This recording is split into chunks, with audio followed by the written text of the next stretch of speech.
نوی کور نوی ژوند د بی بی سی رادیویي ډرامه.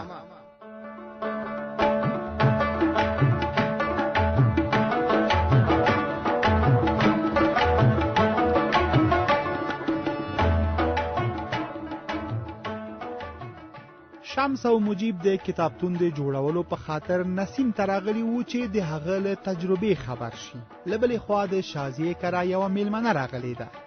اوس به واورو چې دا میلمنه څوک ده او د څه لپاره راغلې.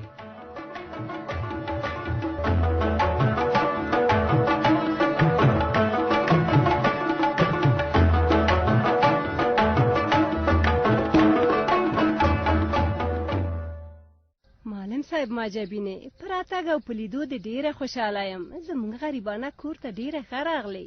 ته دې ژوندی اوسې، زه هم همداسې خوشاله یم چې دلته راغلی یم. رښتیا پوښتنه نه کوې چې څه ته راغلی یم؟ له میلمانه څوک دا پوښتنه نه کوي. چې ته مې نه پوښتې زه خپله درته وایم. سمه ده. زه په همدې خاطر راغلی یم چې د مینې د نه راتګ پوښتنه وکړم او که کومه ستونزه لري چې د ښوونځي اداره ورسره مرسته وکړي. پلار یې دوه پښې په یوه موزه کې دننه کړي او همدا یوه خبره یې ټینګه نیولې چې مینه د ښوونځي ته نه ځي. له کوره د نجلۍ وتل شرم دی. د مینې پلار چیرته دی؟ هغه نن په کور کې نشته. خدای خبر چې چیرته تللی. کاشکې چې په کور وای، ما به د تعلیم د ښېګڼو ورته ویلي وای چې فکر یې بدل شوی وای. وی معجبینې خورې، ما ډیر ورته ویلي دي. قربان مې له مکتبي کسانو کړې. مکتب خو ډیر ښه شی دی. ته ښه وایې. دا دی، اول به زه د خپل ځان درته ووایم. نه په لیک پوهېږم نه په لوست. هغه تېره ورځ مې مور او پلار ملامته کړل چې ولې مو په ماشومتوب کې زه په ښوونځي کې نه اچولم. د هغو کسانو چې لیک لوست نه دی زده، ژوند یې ډېر له خوارۍ سره تېرېږي. شازیې خورې، اوس هغه پخوانۍ زمانه نه ده چې ویل به یې ښځه یا د کور وي یا د ګور. اوس نجونې هماغه حقونه لري لکه نارینه یې چې لري. زه یې منم. یوې خبرې ته دې پام وي، که د مینې غیرحاضرۍ ډېرې شي هم سبقونه ترې تېرېږي او هم نور تاوان به ورته وکړي. زه میرانه دریانه پاتې یم چې څه وکړم. مینې ته چې ګورم له زړه مې وینې ورته څاڅي. ډېره ورته پریشانه یم. معلم صاحب ماجبینې، ته راته یوه لاره چاره راوښیه. یوازې مینه نه ده، د مینې په شان نورې زده کوونکي هم دي چې کورنۍ یې له ښوونځیو منې کړي او په کور یې کېنولي. نو آخر به دا څنګه کېږي؟ ښوونځي هڅه پیل کړې، د معارف شورا هم لستوڼي ورته بډ وهلي دي. موږ خپل ټول وس کوو چې نجونې له ښوونځیو پاتې نه شي او بیرته خپلو سبقونو ته حاضرې شي.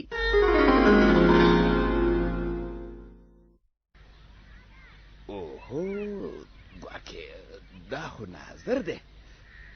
ناظره و ناظره بیګودره،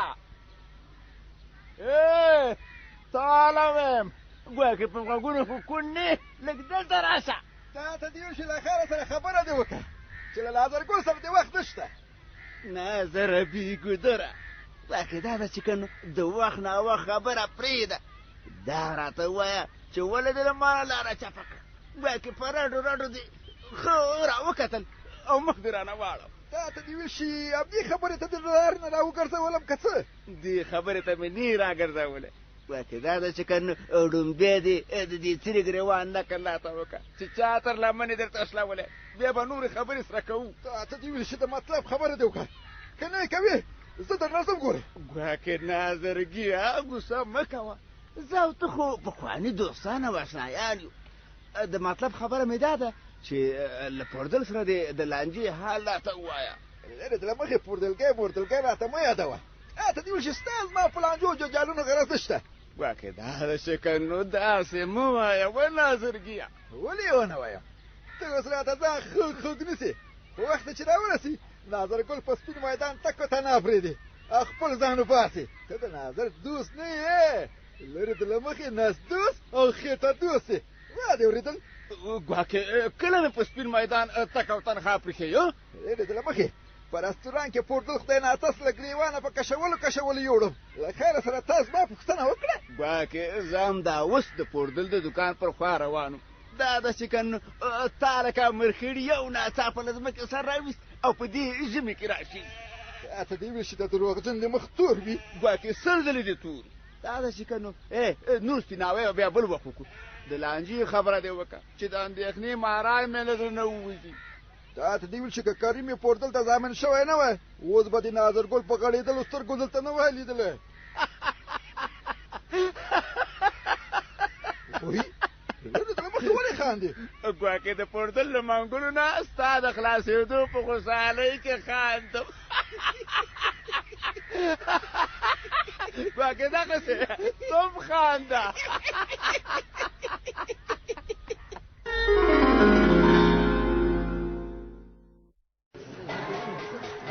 تاسو لږ صبر وکړئ او غلي شئ معلم صاحب خپلې کورنۍ وظیفې کله راوړو اوس یې درته وایم ګورې شاګردانو د کورنۍ وظیفې دپاره یوه اونۍ نور وخت درکوم وروسته له هغې بیا د چا عذر نه منم اوس نو خپلو کورونو ته لاړ شئ الله پاک مو مل شه معلم صاحب زما خبره واورئ څه وایې شمسه راځه دلته درته درېدلی یم معلم صاحب زه او زموږ ځینې نور ټولګیوال غواړو په ښوونځي کې یو کتابتون جوړ کړو څه شی آفرین شمسه دا خو د ډېره ښه خبره وکړه زه هم د شمس سره په دې کار کې شریک یم معلم صاحب وایم تا ته د مشاباس او آفرین ما څه ناڅه د شمس د پلار د خولې دا خبره اورېدلې وه ښه شو چې اوس مې د تاسو د خولې نه هم واورېدله که په ښوونځي کې یو کتابتون وي شاګردان به د کورنۍ وظیفې سره ستونزه نه لري معلم صاحب بلکل هم داسې ده اوس موږ ته کورنۍ وظیفه راکول کېږي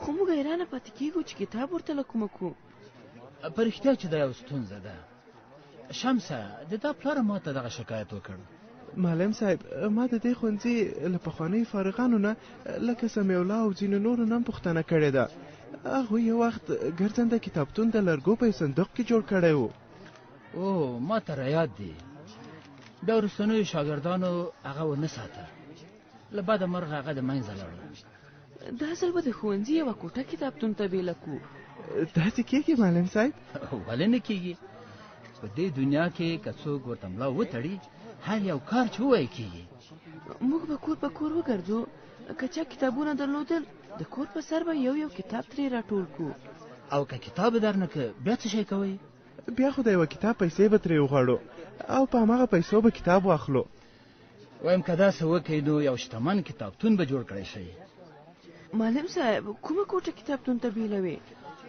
هغه بیا زه د ښوونځي د ادارې سره خبرې وکړم چې هره فیصله وشوه زه به بیا تاسو ته خبر کړم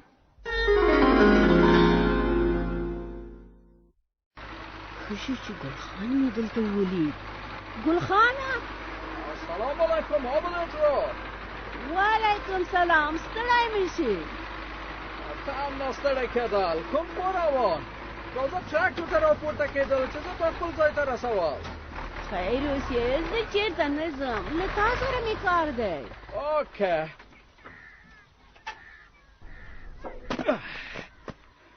ښه شو چې ومې لیدې که نه کور ته دې روانه وم انشاءالله خیرات کومه ستونزه خو نه پیدا کېدل ستونزه یې وبوله ته خو د تعلیمي شورا غړی یې ځینې پلرونه خپلې لوڼې تعلیم و مکتب ته نه پرېږدي واټ دا ډېر بد خبر زه نه پوهېدل چې زموږ خلک تر کله له لورانو سره داسې ظلم کول تعلیم او مکتب د هر انسان لپاره ډېر ګټور زه هم همدې خبرې اندېښمنه کړې یم چې خلک څنګه پوه کړو ګلخان وراره ښه ته اوس دا ویل چې بیا چا خپله لور له مکتب نه منع کول عابد ترور ډېر دي یوه ستاسو د کلي مینه ده چې پلار یې په کور کې کېنولې مینه څوک زه هغه نه پېژندل د شازي او مجید لور مینه یادوم پلار یې مکتب ته نه پرېږدي او شازیه خوراکۍ ورته اندېښمنه ده چې لور یې نالوستې لویه نه شي شازیه ملامت نه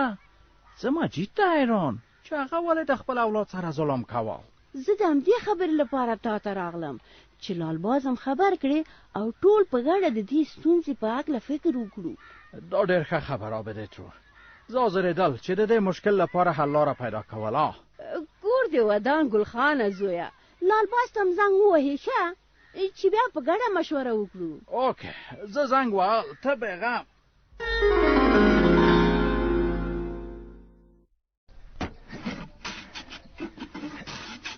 مجیده ها څه وایې شازیې؟ ته دا کار لږ بس کړه چې یوه خبره درته کوم. سمه ده، اوس ووایه څه دې ویل؟ زرمینه زمونږ کور ته راغلې وه او له ما څخه یې وغوښتل چې مرسته ورسره وکړم. څه خیل مرسته؟ په خبره دې پوه نه شوم. ته خو خبر یې چې مؤسسه په بېوزلو کورنیو چرګان ویشي. زرمینې ویل چې که تاسو په خپل کور کې د مرغانچې د جوړولو لپاره ځای راکړئ. په یوه کور کې 2 مرغانچې نه ځایږي شازیې. مونږ ته چې چرګان راکړي هغه چیرته وساتو؟ زمونږ نوم په لیست کې نشته. چرګان یوازې په بېوزلو کورنیو ویشي. زه اوس د زرمینې لپاره دروغ نشم ویلی. که مؤسسه پرې خبره شي چې د بل چا په کور کې چرګان ساتي بیا به څه وکړو؟ نو په دې کې د دروغو څه خبره ده؟ ټوله ورځ نورو ځان نصیحتونه کوي او خپل ځان ته د پام نه دی. دروغ خو څه ښکر نه لري. زرمینې مؤسسه خبره کړې چې په خپل انګړ کې ځای نه لري. که خبره نه وي خبره به یې کړي. که موږ د مؤسسې خلکو ته ډاډ ورکړو چې له خپل ګاونډي سره مرسته کوو او په کور کې ځای ورکوو بیا هیڅ ستونزه نشته. شازیې ته پردي جنجالونه خپل کور ته راوړې. جنجال به ولې وي؟ مجبوریت دی. که مرسته ورسره وکړو ثواب لري. زه به فکر پرې وکړم چې ځای ورکو او که نه. خو اوس څه مه ورته وایه.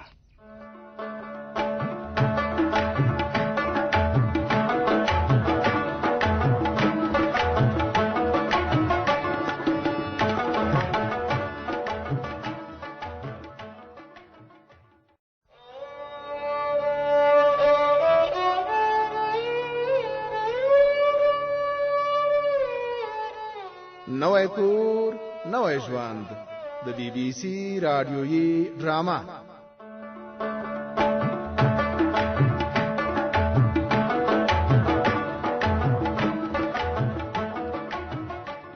ناظر له رحیمداد نه ګیلمن و او هغه ته یې وویل چې ته زما دوست نه یې، د خپلې خېټې دوست یې، ځکه چې د ښو خوراکونو په وخت کې د ده ملګرتوب کوي او د ستونزې په وخت کې خپلې پښې سپکوي او ترې تښتي.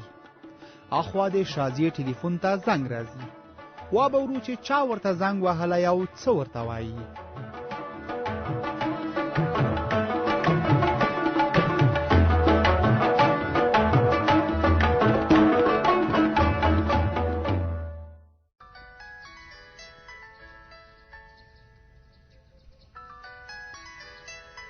هلو شازیې خورې زه یم زرلښته.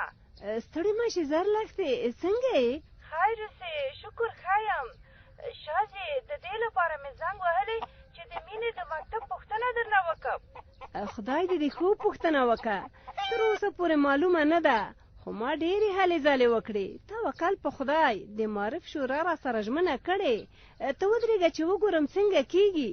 شازیې تر څو چې د مینې د مکتب خبره معلومیږي، که دې زړه وي چې زه درشم او مینې سره د مکتب سبقونه ووایم، تر څو په امتحانونو کې ستونزه پیدا نه کړي او کامیابه شي.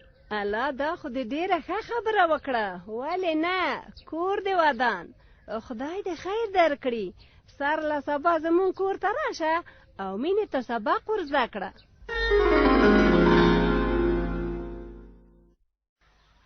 اوه، دا خو ناظر دی. ناظره، او ناظره، دا اوس ګورې د 2 پیسو باندې اعظم یې ناظره، سترګې دې ډېره چپه شوي دي. وګوره، هم ګرم یې او هم اسکه غاړه رانه تېرېږي. ته به وایې چې د تا په ځای زه ګرم یم. تا ته دې ویل شي د څه شي ګرم؟ هم ملامت ښکار لري کلکۍ. ولې دې راته دروغ وویل او پیسې دې رانه په پور ویوړې؟ ښه مې وکړه چې دروغ مې وویل.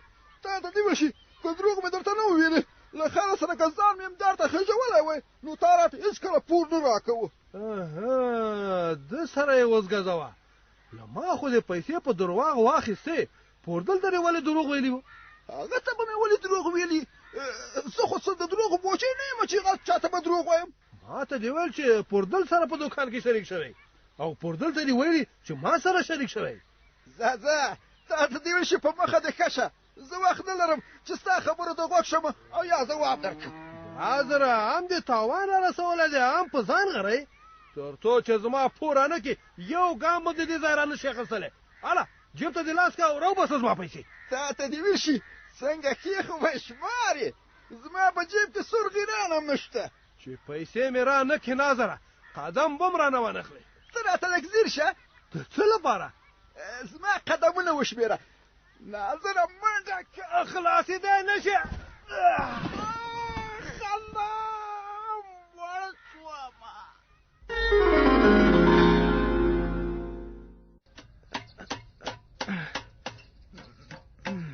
شمسه بچو پام چې لاس دې جوبل نه کړي. اندېښنه مه کوه پلاره پام مې ورته دی. کار دې کوم ځای ته ورسولو؟ د ډبلي سر دې سوری کړو که نه؟ دغه دی خلاص مې کړ. شمسه نو په دې اوسپنیز ډبلي څه کې؟ پلاره د دې ډبلي سر مې سوری کړ او دخل مې ترې جوړ کړ. دخل؟ او پلاره ښه اول ته په دې دخل کې پیسې واچو چې برکتي شي. بس تالو ته دې ګوره نو چې څومره پیدا کېږي. دغه دی وامې چولې او مبارک دې شه. خیر سې پلاره اوس مې نیکه ته م یوسم ګوندې یو څو پیسې هغه هم پکې واچوې. یاره شمسه وایم افرین دی چې سر له اوسه د پیسو د ساتلو په سوچ کې. دا پیسې زما نه دي پلاره او نه یې ځان ته ټولوم. نو ستا چې نه دي د چا دي؟ دا پیسې او خزانه د برکلي د ټولو شاګردانو پیسې دي. د برکلي د شاګردانو؟ او پلاره د مکتب له پخوانیو شاګردانو نه پوښتنه وکړه هغوی وویل چې د کلیوالو په مرسته یې کتابخانه جوړه کړې وه. خدای د سره ښه وکړي شمسه چې مدام د مکتب او شاګردانو په سوچ کې خو پام کوه چې له درسونو نه شاته پاتې نه شي.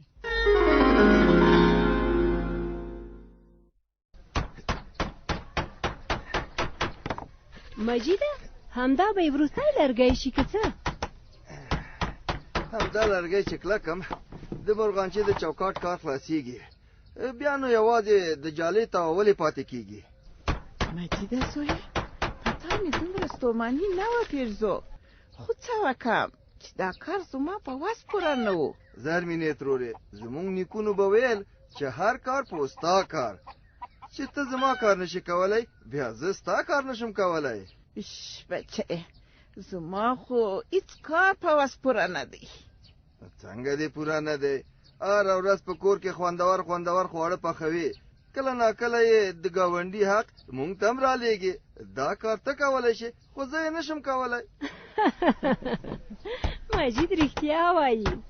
غریبي دې ورکه شي زویه چې وس مې ورسیږي هره ورځ یې درته رالیږم. ترورې دا مې د دې لپاره درته ونه ویل چې ته د ځان په عذاب کې او مونږ ته تیار خواړه ولېږې. پام چې داسې ونه کې که نه درنه خفه کېږم. مجید رښتیا وایي. بلا دې واخلم بچې تا دې خدای پاک نه خفه کوي. زما په وس نور څه نه دي پوره خو دا دعا به درته کوم چې تل دې آباد او ودان اوسې. همدا دعاوې دې موږ ته د ټولې دنیا ښېګڼې دي. ستاسو ښېګڼه به په ما هیڅ کله ورکه نه سي. دا دی هم دې انګړ راته په واک کې راکړ او هم دې مرغانچه راته جوړه کړه. ترورې خدای دې په همدې کار ستا مخه وچلوي. امین. شازیې څه وایې؟ اوس نو جالۍ را دې خوا که چې مرغانچې نه یې راتاو کړم. سمه ده هن دا ده واخله. رایکه اوس به ته م را سره مرسته وکړې او جالۍ به سره خلاصه کړو. ته له هغه سر ونیسه او زه به یې دا سر دې خوا که زه به یې هم در سره ونیسم. سمه ده. د جالۍ څنډه تیره تیره سیمونه لري لږ پام کوئ چې ګوتې مو پرې خوږ نه شي. ښه ده. زه خیر پام مو دی. هغه بیتي م را په لاس کې راکړه. دا ده در وایخله. زرمینې ترورې دا خو ډېره ښه موسسه ده. د مرغانچې د جوړولو ټول سامان یې له بېوزلو کورنۍ سره مرسته وکړه. کور دې ودان وي زموږ دعا یې واخیسته. خبره به نه وي چې چرګان به کله درته راوړي. هماغه د مسیسې کارمندې خدیجې ویل چې سبا ته که خیر و چرګان به هم په بېوزلو ښځو وویشي.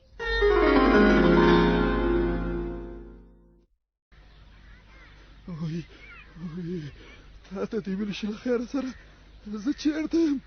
اوهو دا خو د سرور خان دوی د کلا د څانه هم ډېر تک تور او ژور ځای دی. یا الله دا څه را باندې وشول. ناظره که هر چاته دې نخرې کړې وي ما ته یې مه کوه. وی لرې د له مخې په دې ژوره څاه کې د چا غږ اورم. تا ته دې ویل شي ته څوک یې چې د ناظر ګل نوم هم درته یاد دی؟ غفار یم غفار. راپورته شه. پخوانو به ویل چې ښځې مکر کوي خو دا یې سمه خبره نه وه کړې. دا دې په خپلو رڼو سترګو د نارینه مکر وینم. تا ته دې ویل شي رڼې سترګې دې یادې کړې. لرې د له مخې زما رڼې سترګې څه شوې؟ زه خو هېڅ شی هم نه وینم. ناظره انې بانې مه کوه. که ته وایې چې په دې بانو رانه خلاصېدی شي نو دا خوب دې روانو اوبو ته ووایه. بانې نه کوم غفار ګله. لرې د له مخې سپینه مابندینه یې درته وایم. تا ته دې ویل شي له خیره سره په سترګو مې تورې پردې راغلي دي. وایم هېڅ شی نه وینم. د ړندو پېښې پرېږده. لاس دې له ما لرې که ناظره. غفاره یاره د ناظر ګل د پېښې نه دي زده. تا ته دې ویل شي رښتیا درته وایم چې پېښې دې نه دي زده بیا خو سترګې وسولوه. خاورې دوړې به پکې لوېدلې وي. خاورې ترې لرې که هر څه به پې ووینې. لرې د له مخې په سولولو هم نه لرې کېږي. زما زموږ ګلې د ناظر ګل د زړه بلبلې. ناظره په ست یې او که نه؟ ست مې په سر کې دی غفاره یاره. له خیره سره سترګې مې ورکې دي سترګې. چې په سترګو ړوند شوی یې نو د خپلې کورودانې نوم ولې په زوره زوره یادوي؟ تا ته دې ویل شي غفار جانه ځکه یادوم چې هغه خو مې د بدو ورځو او بدو شپو ملګری ده که نه. ملګرتوب دې په کور کې ورسره وپاله. دلته به دې څوک غږ واوري او د خلکو د خندا به شي. د کلي په منځ د لارې په سر د کورودانې نوم اخیستل شرم دی. نورو ته به شرم وي. ولرې د له مخې ناظر ګل دې پرې ویاړي. زما ګرانه کورودانه ښوونکې ده. د وطن بچیانو ته سبقونه وایي. خو ای غفاره ته مې یو خبره په خلاصو غوږونو واوره ګوره. د څه شي خبره؟ د دوو غالیو پور په خاطر د ناظر ګل په لوی کارتن په سر وویشت او سترګې دې راته ړندې کړې. وای الله ناظره زه یې در سره نه منم چې ته به ړوند شوی وي. زما ګران عبدالقادر ګله بچه ستا لا ګلالی او لکه د لمر غوندې ځلېدونکی مخ به د نور پلار ګل په سترګو نه شي لیدلی. ناظره ډېر ژړا او فریاد مه کوه. که په خوښه دې زما پور راکړی وې داسې به نه کېده. تا ته دې ویل شي اوس په دې سپین میدان څه وکړمه؟ زه پاڅېږه کور ته دې لاړ شه. پور درنه نه غواړم. درته بخښلی مې دی. په ړندو سترګو چېرته لاړ شم؟ لرې د له مخې د خپل کور لاره څنګه پیدا کړم؟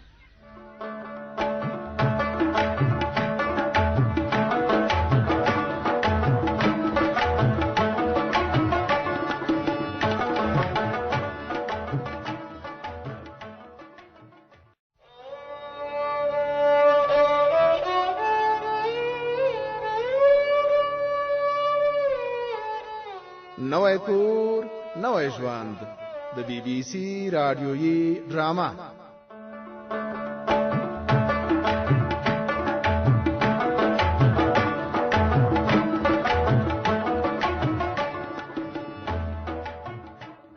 شمس د اوسپنیز کوټي سر سوری کاوه چې د خلک ترې جوړ کړي او د کلیوالو نه د کتابونو د اخیستلو لپاره د مرستې پیسې پکې خوندي وساتي. خو هاخوا شمس او مجیب د سرور خان د کلا دروازه ټکوي او چې څه ضرور کار ته راغلي دي.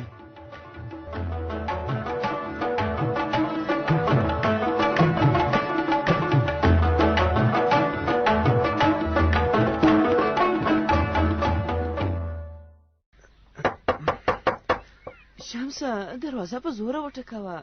د سرور خان کلا لویه ده په اسانۍ نه اورېدل کېږي. سمه ده. څوک یې؟ صبر وکړه دا دې درغلم. زه یم شمس. ښه شو چې احمد په خپله دروازې ته راغی.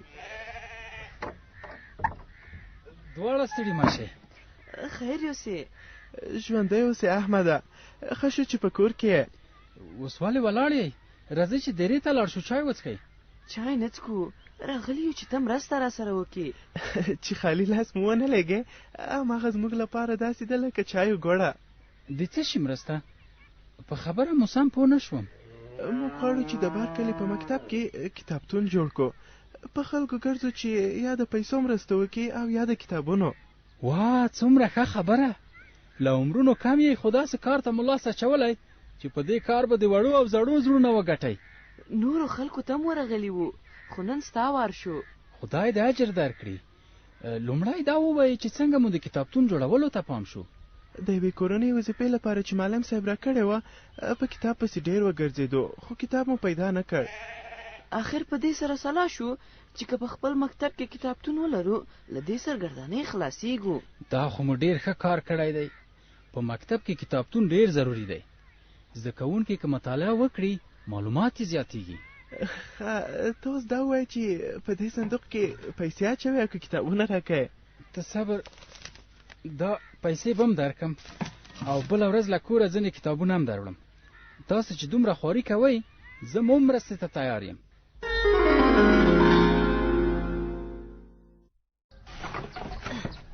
مجیده، دا لرګی مې درنه واخلې، کارخانې ته مې پکار دی.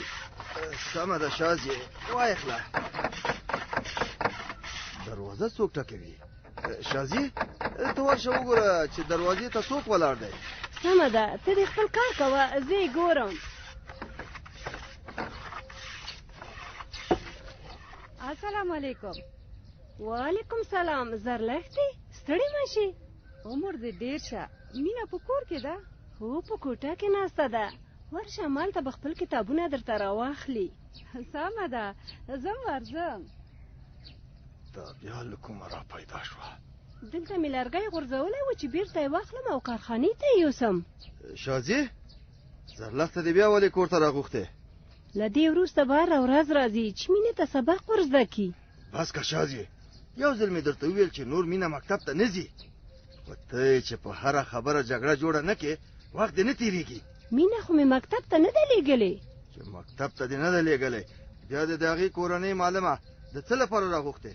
تا ته خو مې په ژبه ویښتان شنه شول چې مینه مکتب ته پرېږده، و دې نه منله. له دې وروسته به په کور کې له کورنۍ معلمې څه سبق زده کوي. اوس څه ضرور؟ ولې دې هسې پیسې مصرفوي شازیې؟ کورنۍ معلمې ته ځواب ورکړه. مینه هېڅ سبق ته اړتیا نه لري. زه نه غواړم چې اولادونه مې نالوستي لوی شي مجیده. که مکتب ته یې نه پرېږدې، په کور کې مخه نه شي نیولی. په کلي کې ډېرې نجونې له مکتبه پاتې دي. د نجونو له مکتب سره څه؟ خو یوازې ته یې چې دواړه پښې دې په یوه موزه منډلي او بل چا خبره نه اورې. هره خبره دې اورم مجیده، خو دا خبره دې نه منم. همدا موږ بس یو چې پټې سترګې ګرځو. زه مې د اولادونو ژوند نه بربادوم.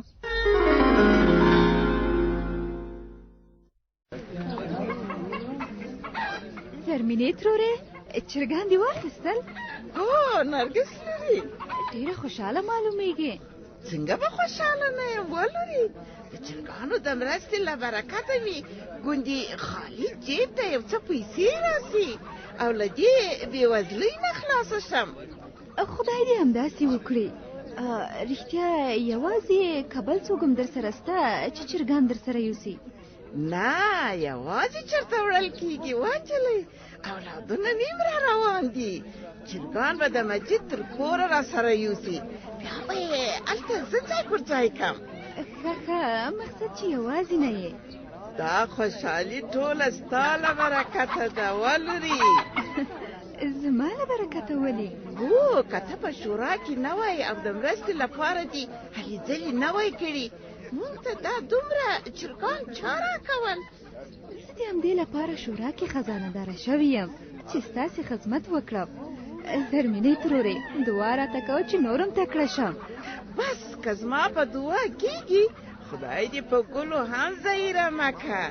زه څه چې ټول کلی دعاګانې درته کوي. هو، نن کلیوال ډېر خوشحاله دي. ډېرو کورنیو ته مازیګري چرګان ورکړل. که رښتیا ووایم، له تاسې زه ډېره خوشحاله یم. هغه څنګه ولري؟ خو د خلکو خوشحالي زما خوشحالي ده. که ستړې شوم او د شورا په خاطر مې د خلکو خبرې واورېدې، بې ځایه نه وې، ځای یې ونیو. اوس نو ټول پوه شول چې شورا ته ستا تګ د ټولو کلیوالو په ګټه تمام سو. ښه ترورې، په خپلو چرګانو د پام ساته چې بل خوا درنه لاړ نه شي. اولادونو ته دې نارې که چې راشي او درسره یوسي. سمه ده. زه به اوس لس وګورم چې له تا وروسته بل د چا نوم لیکل شوی چې هغه هم راشي او چرګان واخلي.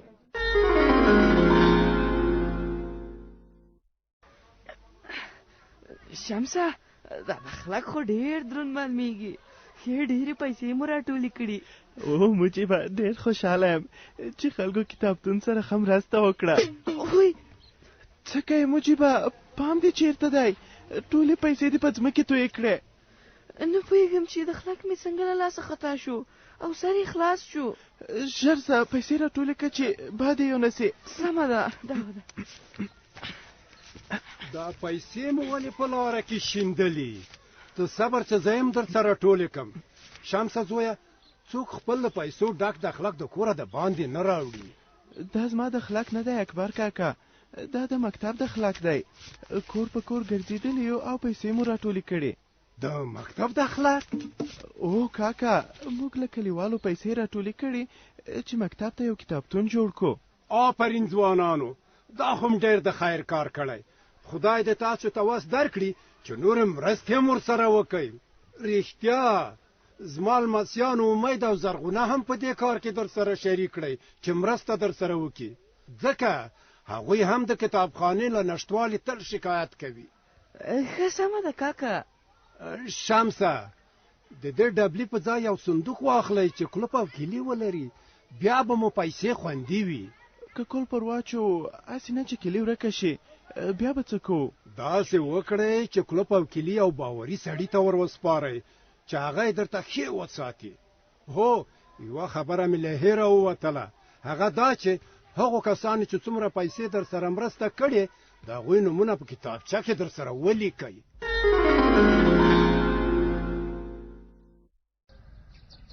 نور دې دیدنه کولی نشم، نور دې دیدنه کولی نشم، په سترګو ړوند شوم د زړه غم مې ژړوینه، وایي ستا تورې سترګې زما یادېږي، زړګی صبروم کله صبرېږي، ستا تورې سترګې زما یادېږي. اوس به ناظره څه خاورې په سر بادوې. ناظره، څه خبره ده چې داسې په ډک ستوني کړیکې وهې؟ بیا څه شوي دي؟ دعا کوله خیره سره ما جبین جانې چې ځوانې مرګ شم، چې له دې ډېرو غمونو نه بېغمه شم. توبه وباسه، دا څه ګډې وډې وایې؟ لکه چې ته به دې سر ته ختلي که څه بلا؟ تا ته دې ویل شي دا هره ورځ د چې غږ اورم او دا ګلورینه او نازنینه څېره دې نه وینم، له دې نه خو مرګ ډېر ښه ده. له خیره سره زه به څه کوم؟ زاره به مې وچوي. ژاړه مه نازره، خپل ځان ته پام وکړه. جاکټ دې په څټ اغوستی، که په دې حال بیرون ته لاړ شې خلک به در پورې وخاندي.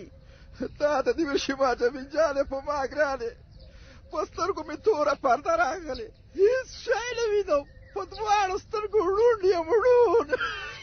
نخرې مه کوه ناظره، زما خو هېڅ باور نه راځي.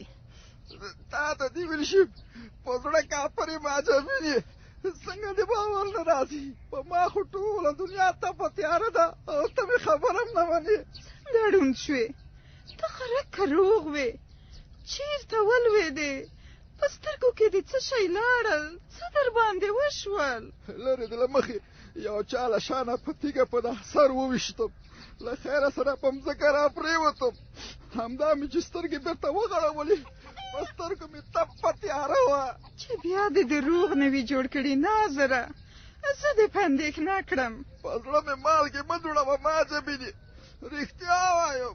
نو چا وویشتې؟ خدای دې ښه ورځ نه ورښیي. تا ته دې ویل شي چې هر څوک وه، زه یې په غبرګو سترګو ړوند کړم، په نه پسې مه ګرځه.